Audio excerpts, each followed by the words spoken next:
Hello, this is Brother Benson Media, and today we are hosting one Mr. Kiplimo Shah together with my co-host Mr. Elon Miguda. Allow me to take this opportunity to welcome them to the studio. First, I want to take this opportunity to give you, Mr. Kiplimo Shah, this opportunity to let the viewers know who you are and why you are here today. Thank you. Welcome, Mr. Kiplimo. Thank you, Kevin Obura. As you have said, my name is, there's one name you forgot. People in my village, people call me Senator Kiplimo Shah. Oh, nice. So, LKO Marakwet. I am the next Senator 2027 LKO Marakwet. We are So, hopeful. it's a pleasure to be, God willing, yeah. Yes. Okay, nice. We are praying Yeah, for it's you. a pleasure to have. Okay, Thank you. that's nice. Okay, welcome. Uh, The next is my co-host. Please tell us your full names and maybe anything you want to say before you start. Okay, thank you so much, Brother Benson Media. First, I would like to say hello to our viewers. Since last year, we haven't met. This is my first time appearing since last year. My full name is well indicated that Bem. Bem is my full name. And we are welcome everyone on board so that we can discuss these issues and also we get your feedback. Thank you very much. Okay, nice. Thank you, Mr. BM. By the way, Mr. BM is a learned friend. I'm not learned, but him is learned. That's nice of him. So let me take first this opportunity to go straight to the discussions that we're having today. First, Mr. Kiplimo, I want us to talk about the education system in Kenya. Some years back, the government rolled the new curriculum, and the parents and the people of Kenya have been have been having different opinion about it. Some parents are saying this thing is too costly. Some of them say it's okay. It kind of exposes the children. Some are saying it is a waste of that the government is kind of wasting resources, and the government was maybe not ready. There are so many mixed reactions towards this. Mr. Kiplimo, what's your take? Like, what do you think about this new curriculum that was rolled, and what do you think the government should have done the right way? Is it really did they do it at the right time? Actually, Brother Kevin, when you see the new curriculum is not a bad thing, but the government has to put some parameters in place, because when you hear parents are saying it is costly, it is true. Because you see, in terms of labor, in terms of the workforce uh, in junior secondary, that is grade 8 and grade 7. Yes, the grade 7 and grade 8. Yeah, you find that the teachers who are working in for them, there's a school even maybe they don't have even a teacher service commission employee who has been designated to provide the requisite education meant for a student in grade 7 or grade 8. So you find that Yes. it is costly, and this is our education system on trial. It's an education system on trial. Maybe we are borrowed from some countries which have progressed in terms of education. For example, Finland, the education system we are adopting is relatively similar to that of Finland. But you find in our country, maybe our one classroom has 70 students and one teacher. And the other country we are borrowed, for example, Finland, in a class, they only have 16 students, which is very okay, very much okay. Relatively, when you compare with our Kenyan system, the current competence-based curriculum, in terms of resources, there are no adequate resources that the government has put in place to make sure the education system is running progressively. And without benefit of doubt, the teachers who have been boosted here, they have come out boldly telling the government, for example, you have graduated as a teacher of biology and mathematics. Then when you are posted to junior secondary, you are being told to teach all sciences, physics, and the other chemistry. You see, Okay. something you have not specialized in. Are you getting the point? Yes, yes, I'm getting you clearly. So you find that those teachers who are in junior secondary, some are using just general knowledge, the one they obtained during their secondary school, and that shows the less seriousness in it. That means we were not prepared as a country for this new curriculum. And the worst part of the thing is that those who are supporting the curriculum, maybe those who are the political class, you find that their children are in the national school. Are Okay. you getting me? Mr. Yes, I'm getting you. Yes. Mr. Miguda, I have a question for you. Uh, there has been some argument that the government rolled this thing at the wrong time, that they never even consulted the people. There has been that thinking. And again, there are so many questions. So many people are asking, was it really the right time to introduce the CBC? And for that reason, what was so wrong with the 844? Did it really serve the interest?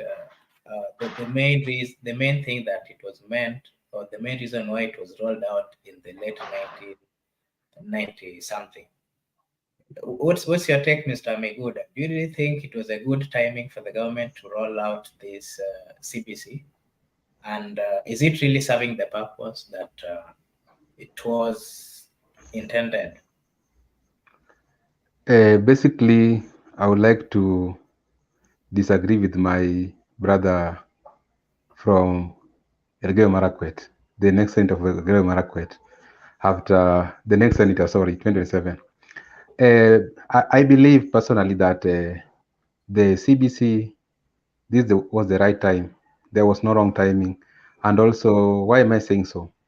You know, Africans, to be precise, Kenya, we never had something like known as school. People were not going to school during the before the colonial period.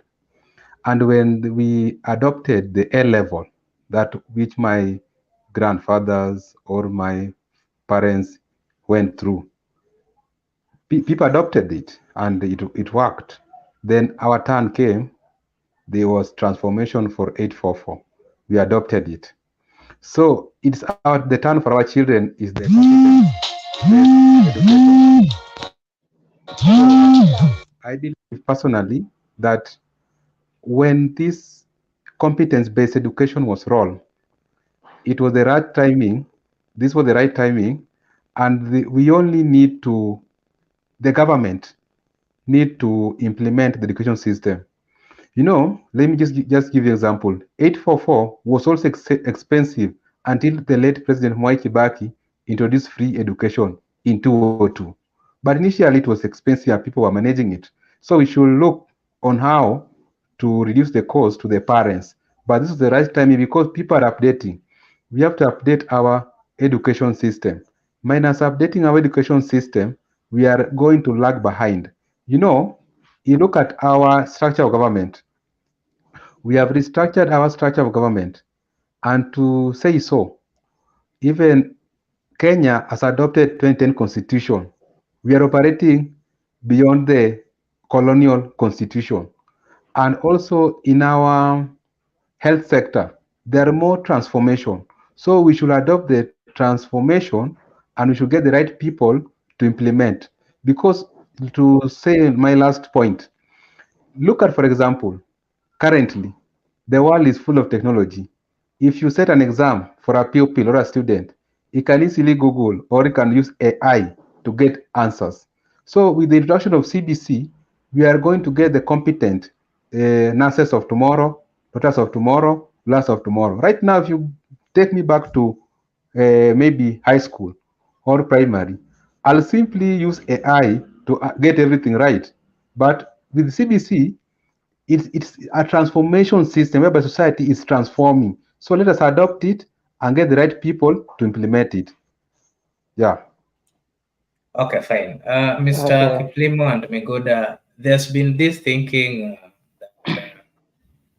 that the previous curriculum that we were using, that is 844, there's been these complaints whereby the student or the people who went through it, they are being subjected to go to do so many subjects. Let's say, if, for example, you're in high school, in Form 1, it was compulsory to do almost 11 subjects. But then along the way, maybe if you get past the high school, when maybe now you get to the college or university, now that you want to specialize in a specific profession, you'll find it different. Whereby when suppose you're majoring in let's say education, you'll have to choose specific subjects. So there's been this thinking that why do you let people go through all this whereby they do all these subjects, but then later on, uh, when they're now choosing their profession, they do a different thing. So there's been this argument that the many subjects that we are being subjected to do, maybe in one way or another, they are not now being helpful. What is your opinion on that? Do you really think Okay. CBC is solving that? Now that we're being Obura. told that if someone maybe wants to become a software engineer, they will be introduced to computer at a early stage. Is it really going to lower the burden of doing so many subjects? Yes, Obura. First, let me make a clarification to my brother Mikura that I'm not opposing the competence-based curriculum. We are in the we are in the same line of thought that the government is lacking the right people to implement this curriculum. That is why I was saying some teachers are taking some subjects that they were not trained in the universities or the colleges, meaning the timing, maybe there was something wrong with the timing to the introduction of the curriculum. Then another thing is about, can you hear me? Hello? Yes, we can hear you. Yeah. Yes, Another thing is continue. about the resources. Now, as we speak, the Kenya Institute of Curriculum Development have not delivered the requisite documents or the textbooks to the relevant schools. They are compelling the teachers to use the syllabus that were used during 844 system. Then you see they have just changed the name, and the same school is they have changed the name, but they are still in the same institution. Yes. Yes. Then on your hello. Yes, we can hear you. Then on the rationality about the subjects in the former system, Yes. actually, according to me, it couldn't make sense for you to take 12 subjects, and at the end of it, you are just in your last 2 years, you are told to take 8 subjects.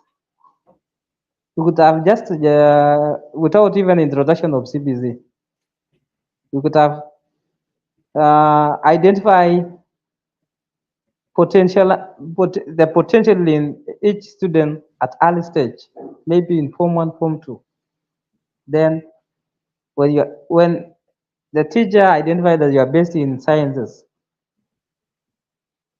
or mathematics or humanities, so forth, then your pathway should be that if you are best in science, computer, then you pursue your career in computer studies.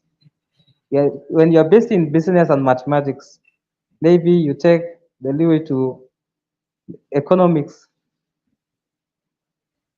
and accounting. That Okay, could very help. good. Yeah, because the 844 system was more of exam oriented. When you fail exam, that is end of your life. That is why the government has introduced CBC. CBC Okay. now, the recommendations you can see exceeding expectation, above expectation. So it makes every child feel like it's no the superiority between those who are passed and those who are failed is no longer there.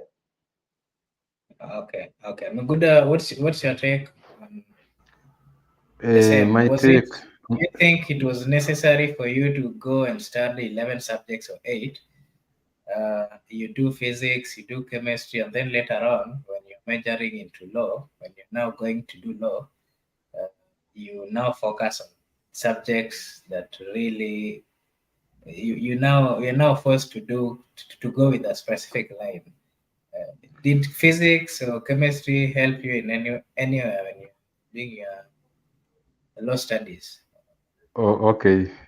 Honestly, you understand me. I never like talking about my academics, but just to brief you, not that I am not good at academics. I'm very competitive student and a very good one.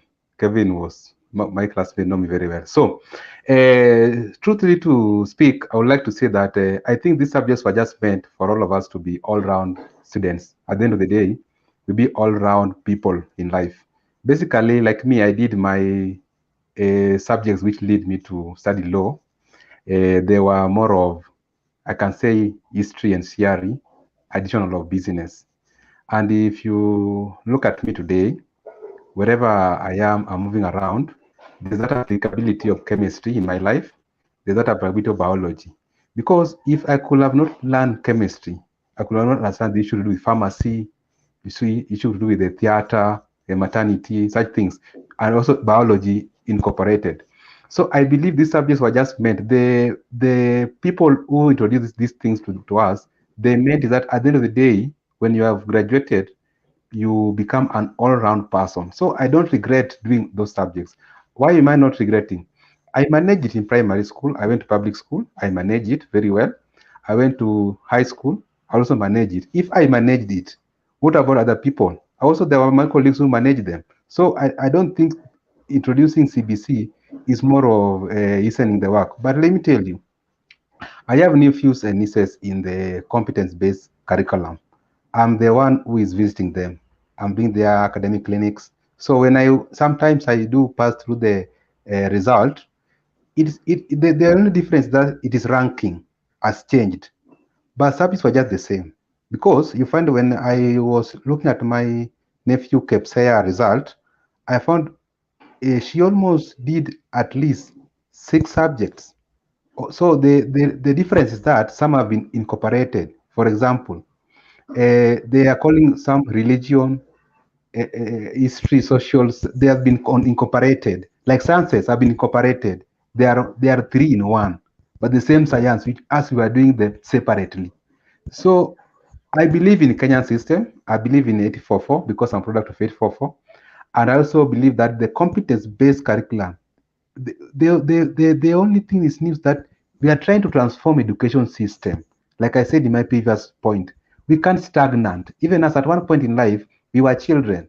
Then we move to be youths, adult. We are approaching at that age of marriage, you see? So you don't need to be stagnant, that one system.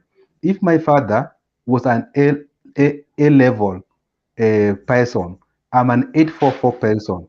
my children will be the CBC people. So we expect even as we go forward, we leave the world better than we find it. So I think the transformation, I Okay. support the transformation. And I believe that with transformation, we need to transform each and every institution. Right now, we are discussing about transforming the executive, you see, because as times goes, things are changing, and you have to adopt with the changing. You have to be updated. Even the phones which we used before with my Okay. father are not being used today. So my point is very clear that I don't regret doing 844, and I believe that 844 was best by that time. Right now, let us adopt CBC, and it's right for us today. Very well. I want us to do it a bit Kevin, fast. Time is running so fast. Allow me to go yes, to the next question. Today, when I was walking within Nairobi, there's a school that I visited. Uh, and this school, when I went to that school, I'd gone to talk to some teachers. I realized that the number of teachers that I saw in that school, there were very few. But when I saw the students were so many. Do you really think with this CBC, do you really think there are enough teachers to handle this CBC thing? Uh, again, again, there are so many teachers who are not employed. There are so many teachers who are qualified. They have gone through the education system. They are right. They are ready to get into the field, but the government hasn't taken the initiative to employ them. Uh, with this high number of students, especially now that there's a new curriculum. And a point to note again, remember the CBC was introduced by His Excellency, the former President Uhuru Muigai Kenyatta.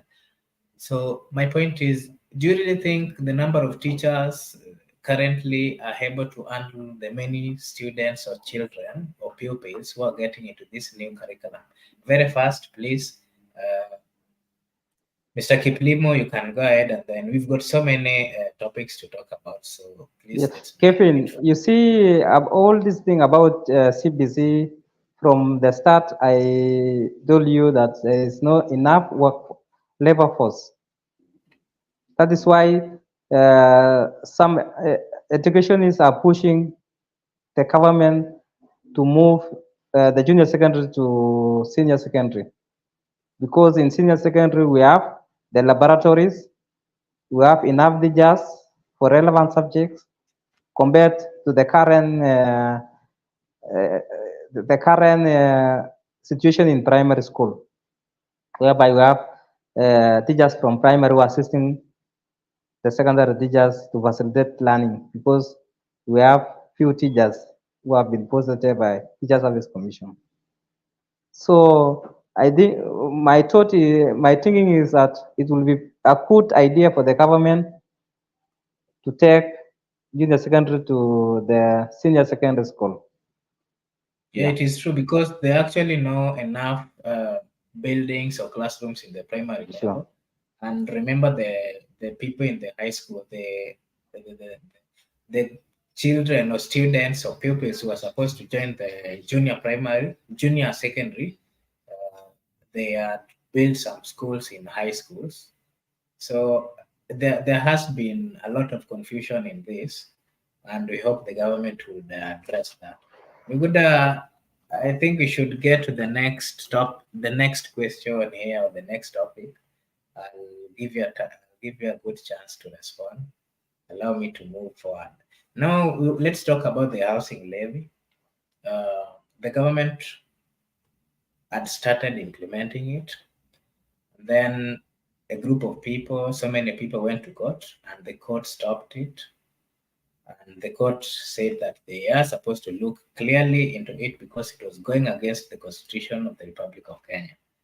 Now, the court also said that the people whose money had been deducted should be refunded to them. But the government is doing something again. The government is taking the same into parliament, and they want to now make it a law. What's your take? Do you think the government is doing the right thing? If the court has pronounced itself and then they take the same thing to the parliament, what's the role of the court, and what are the different roles of the court and the parliament? Your take, Legoda, I'll start with you. Let's do it fast, please. Okay, I'll do it as fast as possible because the question you have asked is a response to doctrine of separation of powers, checks and balances.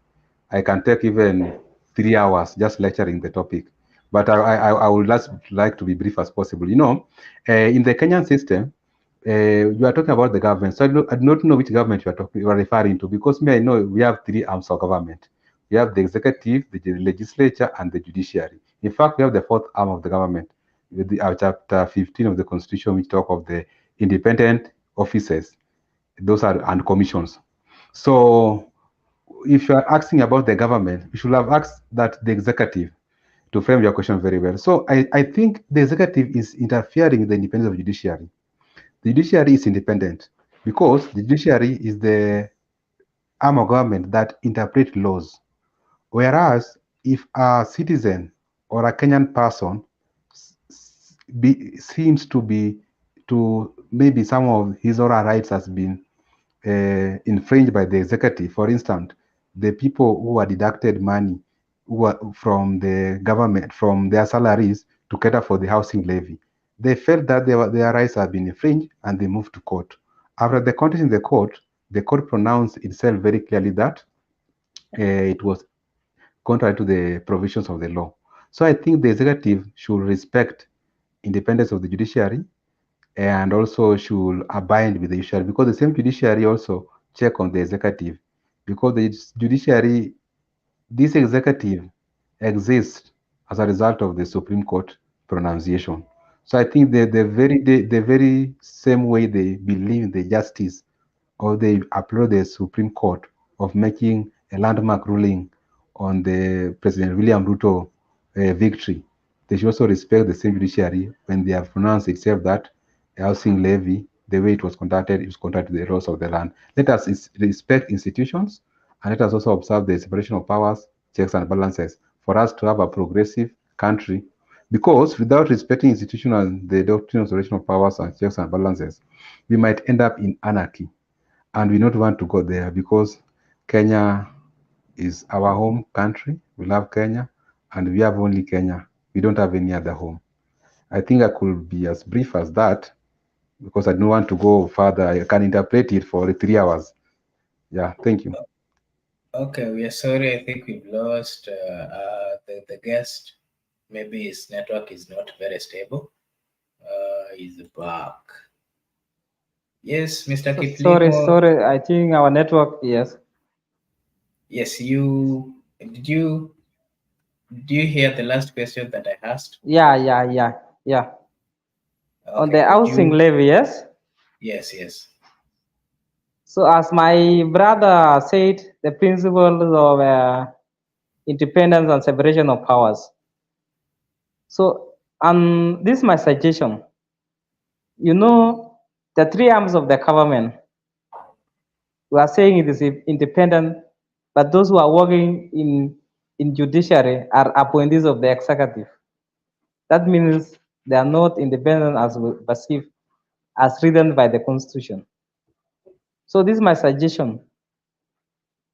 We should propose, we should amend the constitution and empower Judicial Service Commission to be an independent body, which will also appoint the judges, and so that to exempt the executive from intimidating judiciary, as we have seen currently. You have had some other members of parliament telling the president, can you cut the budget of the judiciary, which is very wrong, and that is undermining the rule of law. So concerning the house levy, the house levy is not a new thing in our courts. The former president started it, but as a responsible citizen, he respected the court ruling. So I don't know what is new with this government. They should have just do the same and refund Kenyans their money as soon as possible. Okay, Mr. Miguda, what would it then mean if this same thing that the court had stopped is being taken back to the parliament? And what does that mean between what the constitution says about the separation of power between the executive and the judiciary and the legislature and the Okay. legislature? Okay, I would like one day you host me so that we discuss the doctrine of separation of powers, checks and balances. It can take even 3 hours, they have told you. But to respond to your question very quickly, if you read Article 43 of the Constitution of Kenya, it's very clear on the social and economic rights. So this Article 43 was there even in 2010 to date.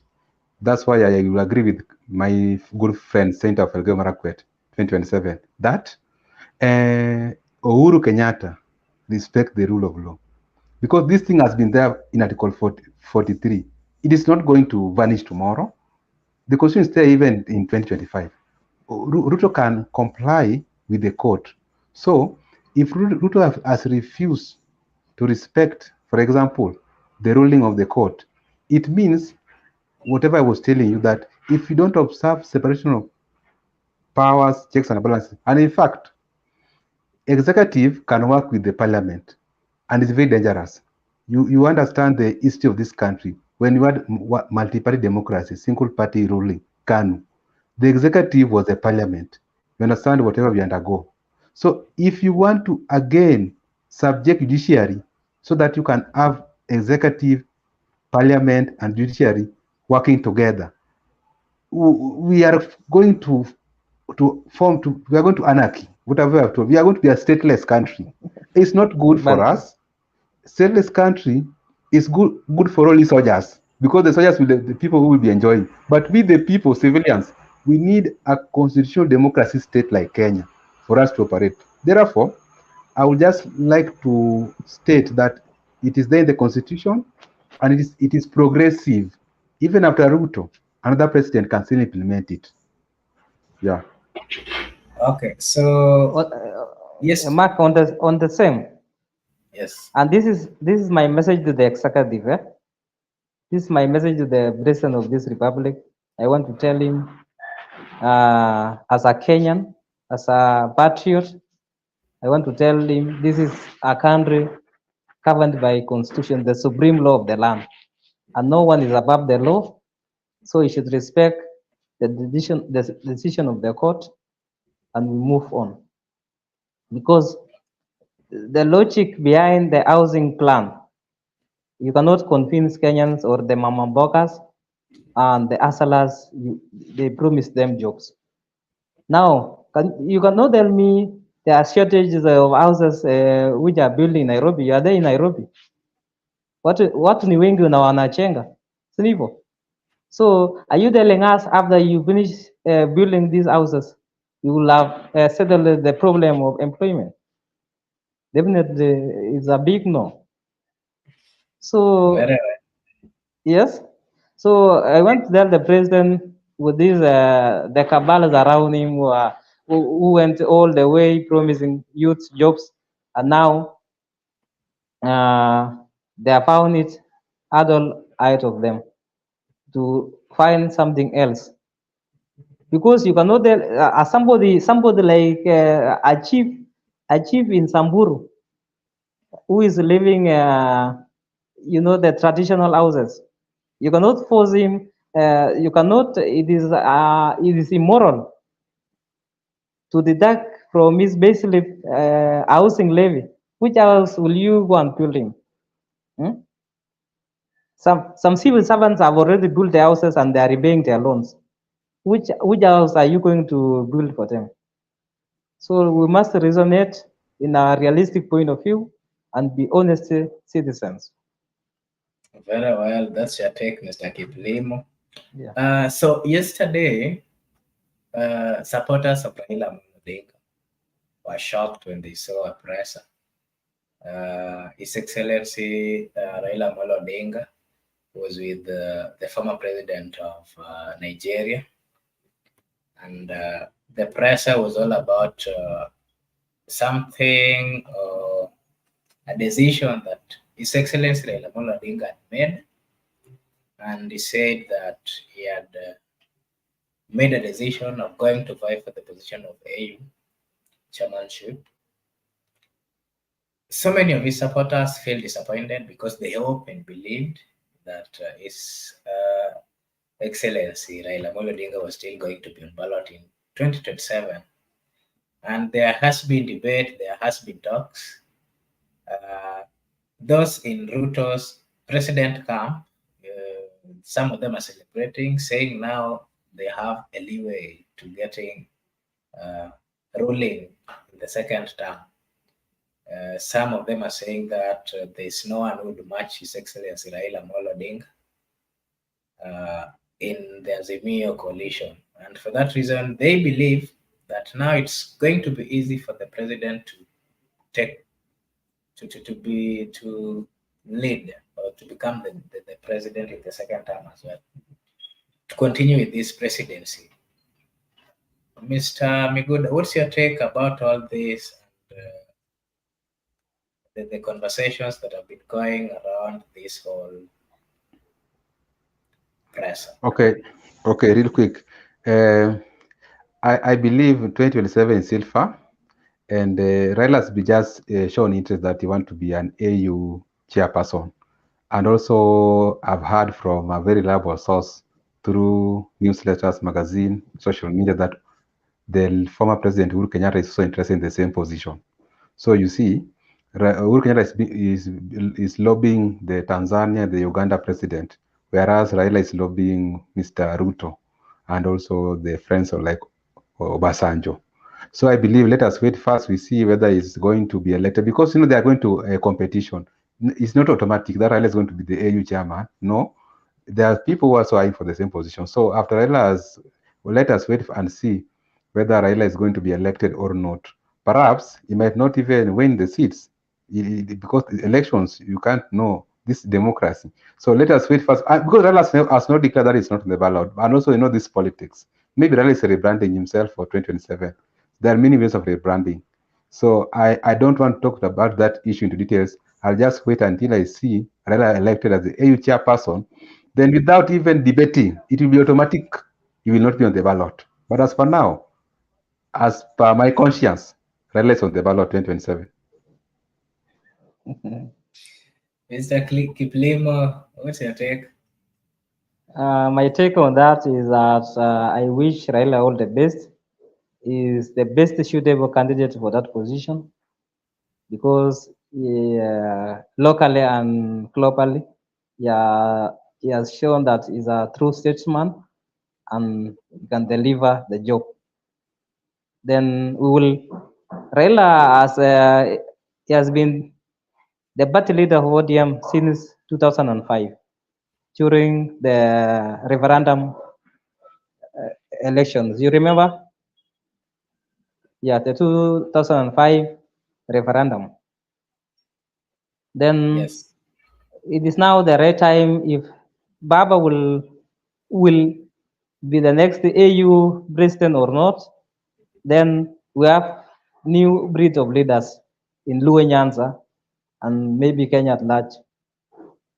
I think this is the right time for my good friend Babu Wino to be the leader, to be the ODM party leader.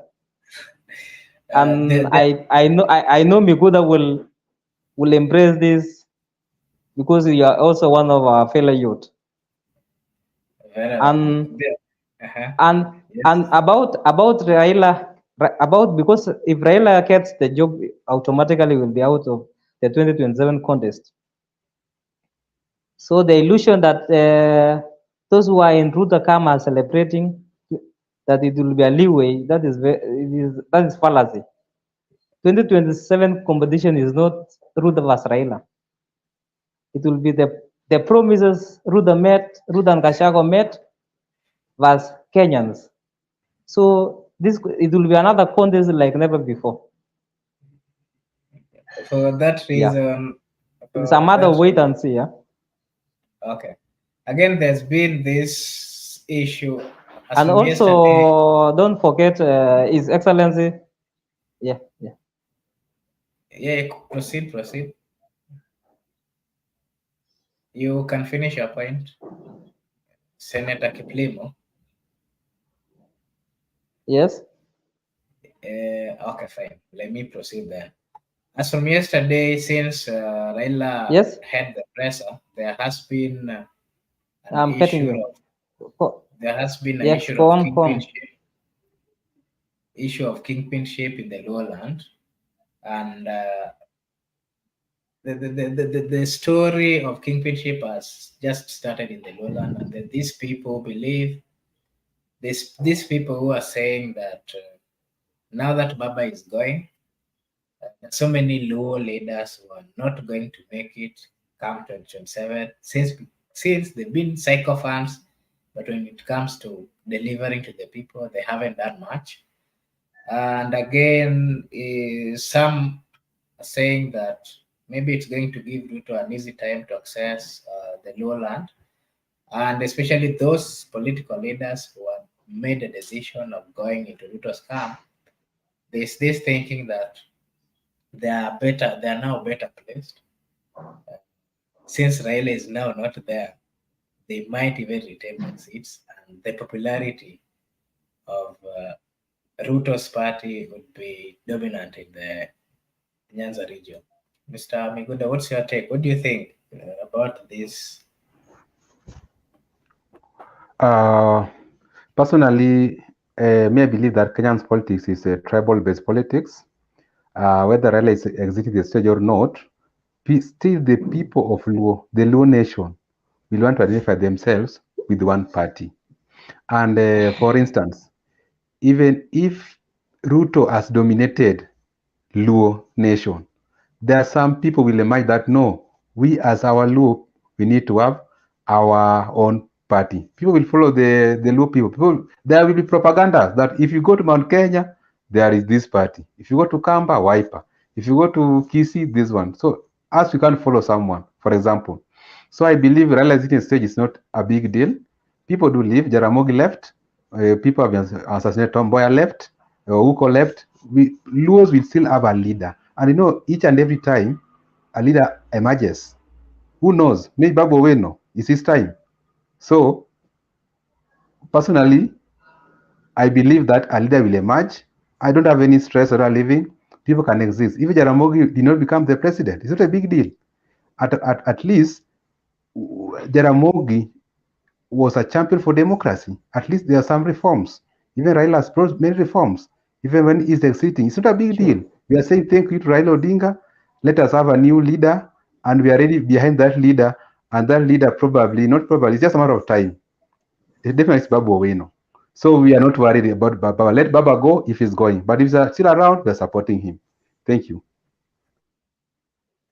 Okay, Mr. Kiplimo, what's your take? And then I'll ask you another question that is related. Mr. Kiplimo, can you hear me? Kiplimo, can you hear me? Okay, Mr. Miguda, I would like to ask you another question. About Kevin, actually, what Miguda is saying is what. Yes, can you hear me, Ami? Yes, yes. Yes, we can hear you. Yes, can you We hear can hear me? you. Yes. Yes. We can hear you. Proceed. Unanipata? Yes. Unanipata? Yes, we can hear Hello. you. We can hear you. Mr. Miguda would like to Kevin, ask you. unanipata? Yes, we can hear you. Yes. Okay. On the same, yes. You first of all, ODM is a national party. Yes. Yes, I can proceed. We can hear you. Yes. Mikuda. Hello, can hear Mikuda. You. Proceed. Mikuda, can you hear me? Yes, Mr. Kilimo, I can hear you very clearly. Proceed. Kevin. You are very clear. You are very clear, Mr. Kilimo. Proceed. You are very clear. Okay. I was saying ODM is a ODM. ODM is a national party. Yeah, ODM is an ODM, I ODM is a think national party. Yeah? Hello. yes, we can hear you. Proceed kindly. Okay, Mr. Miguda, I think Can I proceed? yes, we can hear you. Proceed. There's some delay. Yeah.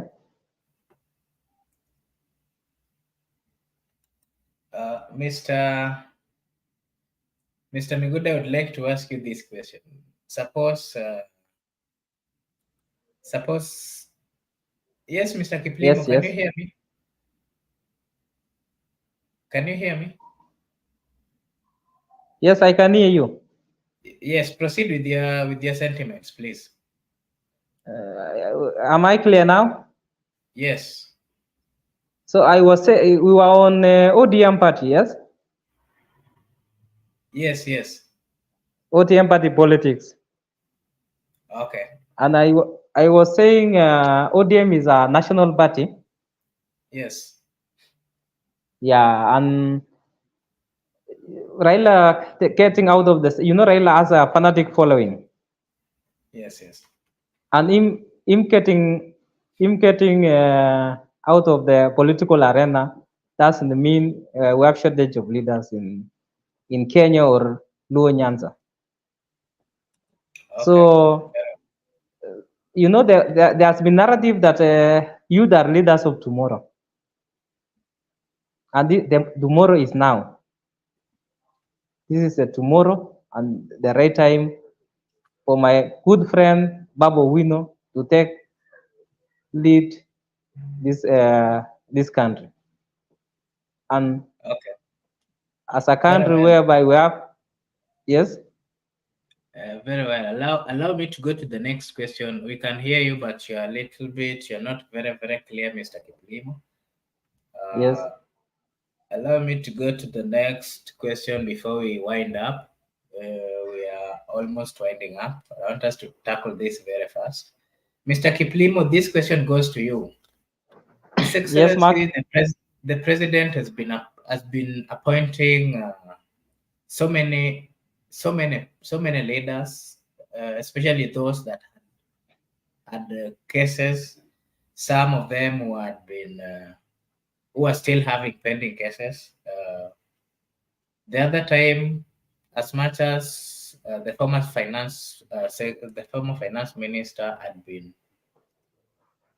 was appointed by the president as an advisor. Along the way, he made some remarks that it would be fine if maybe he's taken back to finance.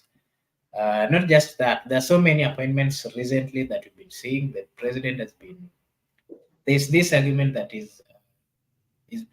these appointments have been tribal because they've been leaning towards his tribe.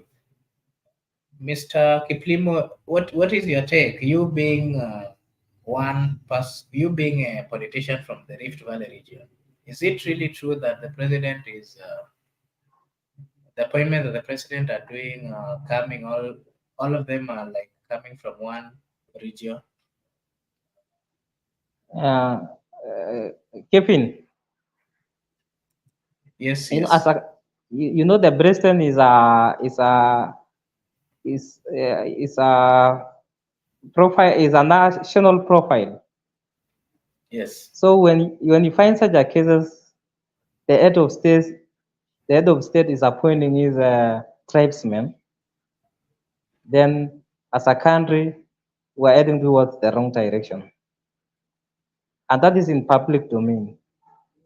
Every sector, parastatals, every other, the KRA, all other state departments, if you find it's either Kikuyu or a Kalenjin.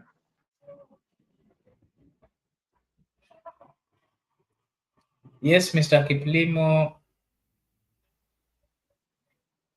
Are we together? Yes. Can you proceed kindly? We are running out of time. So you find that it will bring a problem as a country, because if the other tribes who are not serving in the government will feel that they have been left out and they are not part of this country.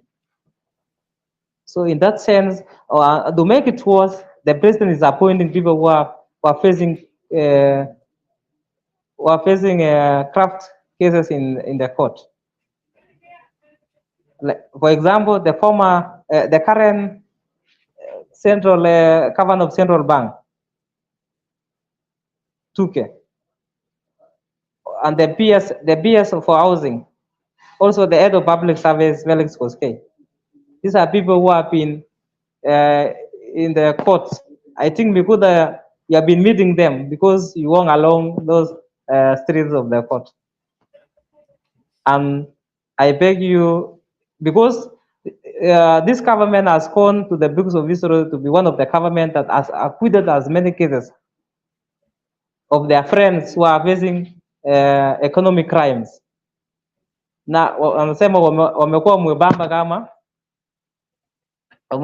musho moja, wameoshwa musho moja, wasema wewe ni very clean. But I know there will be another generation that will come and review these cases. Let them not celebrate, but will come and review them one day, one time. Okay, Miguda, very fast. The constitution is very clear that the president is a symbol of national unity.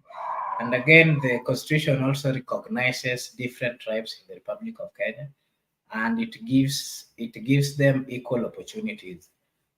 What does it mean for a country when, for example, a president comes from a specific tribe, and then when they get to power, you find that the appointments that they've made, the higher number of people they've appointed are coming from their tribal background. What does this what does it mean for a country? Is this because as a country this is what we've been experiencing for quite some time?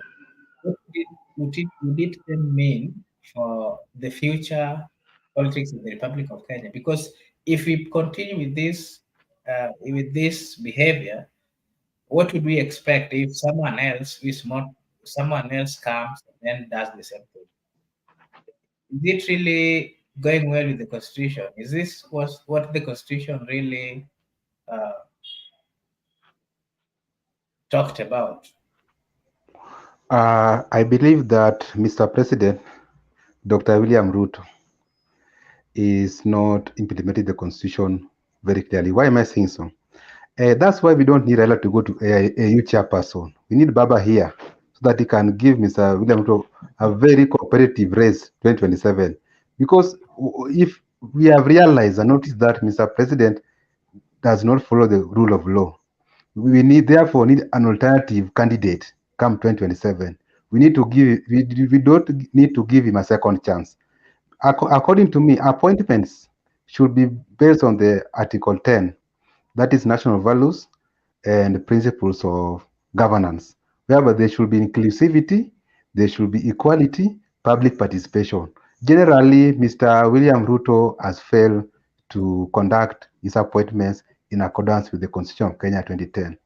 We need someone, a leader who embraced the Constitution of Kenya 2010, who understands it, who can implement it. Because we are a constitutional democracy state. We are not a banana republic. Therefore, we should elect a leader who understands the institutions. That's why we need Baba to give William Ruto sleepless night until he implement Constitution of 2010. Minus Baba, William Ruto might even not implement the Constitution of 2010. So I wish my good brother from Elgeyo Marakwet that do not worry, your friend will come at the right time. But for now, 2027, let us give Mzee another chance for purposes of the implementation of the 2010 Constitution, not on other grounds. I believe that for us to get the right person to implement the Constitution, we need someone who fought for it, who brought it, unlike Ruto, who fought against it and never liked it. So that's why Baba, 10 times. Very well. Thank you, Mr. Miguda. Thank you, Senator Kiplimo. Before we wind up, allow me to say thank you to the following viewers One Donald Kimaya, thank you so much. Ben Donald, good year, thank you so much. You've been supporting us so much. One Bernard, another viewer is Bernard Oindo. Thank you so much, Bernard. Tilen, thank you so much. Brenda Obedi, thank you so much. June Valerie, thank you so much. Uh, Benson Omondi, thank you so much, Brother Benson. Who else? Yes, for those who have been watching us, we say thank you, and we'd like to remind you to subscribe and be part of this channel. We always have shows at least twice or thrice a week, and we thank you so much for your support. Mr. Kiplimo, your last comment. What's your last word to your viewers? I want to tell Kenyans to learn from the mistakes they have made during last general election, because we were driven by a narrative known as bottom-up economic model that has never come to pass. It is now contrary. It is top to bottom, and you see, this is a government of few individuals who want to make themselves rich. The few individuals are those you add about the GG government to come.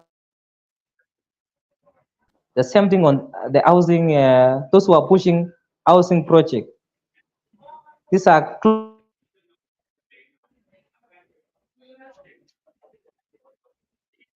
Okay. close as soon as possible. Thank you. Hello, Thank you. Kevin. Yes, thank you. Thank you so much for your comments. Mr. Migude, your last word before we wind up. I would like to thank everyone for watching. Those who have subscribed, like, share with the friends, and also see you maybe tomorrow. Sunday. Viewpoint is back. We will discuss many things. So welcome back and asante sana. A new guest, Brother Benson.